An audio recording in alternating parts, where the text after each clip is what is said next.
এখানে ৭৯ সাল থেকে আমার আব্বা এমপি ছিলেন। আমাদের দলের প্রধান দেশনেত্রী বেগম খালেদা জিয়া, তার জন্য দোয়া করি এবং তাকে ধন্যবাদ জানাই, এবং আমাদের ভারপ্রাপ্ত চেয়ারম্যান তারেক রহমানকে ধন্যবাদ জানাই আমাকে এখানে নমিনেশন দেওয়ার জন্য। আজকে আমি মনোনয়নপত্র জমা দিলাম ডিসি অফিসে।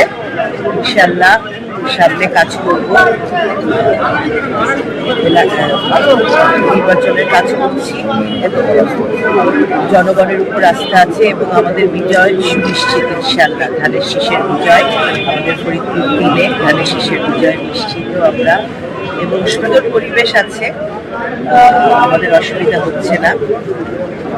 আমরা এখন যেহেতু নির্বাচনী ধানের শীষের কার্যক্রম এখনো ধানের মার্কা না দেওয়া পর্যন্ত বন্ধ আছে, তো আমরা সামাজিক কার্যকলাপ চালিয়ে যাচ্ছি। ফ্রি চক্ষু ক্লিনিক, তারপরে ফ্রি মেডিকেল আমরা সেবা দিচ্ছি এবং সামাজিক কার্যক্রমগুলো আমরা চালিয়ে যাচ্ছি। মাঠে আছি নির্বাচনে। আর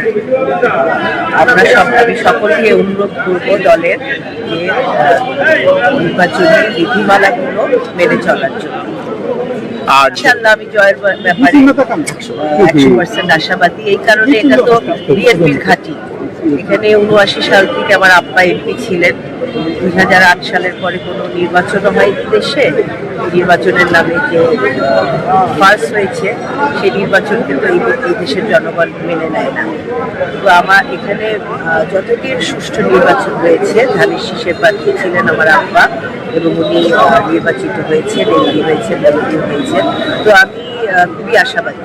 ফরিদপুরের মানুষ ধানের শীষে ভোট দিতে চায়, ভোট দিয়ে আমাকে এমপি করতে চায়, সেই জন্য আমি খুবই আশাবাদী। মানুষ আসলে এত বছর নির্বাচনের নামে মানুষের সাথে যে তামাশা হয়েছে, মানুষ এখনো কিছুটা বিভ্রান্তিতে আছে আসলে কি সুষ্ঠু নির্বাচন হবে কিনা। কিন্তু এবার তো আওয়ামী লীগ নেই, ফ্যাসিস্ট আওয়ামী লীগ নেই, তো আমরা নিশ্চিত মানুষকে সেভাবে আমরা বোঝাচ্ছি যে এবার নিরপেক্ষ নির্বাচন হবে এবং তারাও এখন বুঝতে পারছে।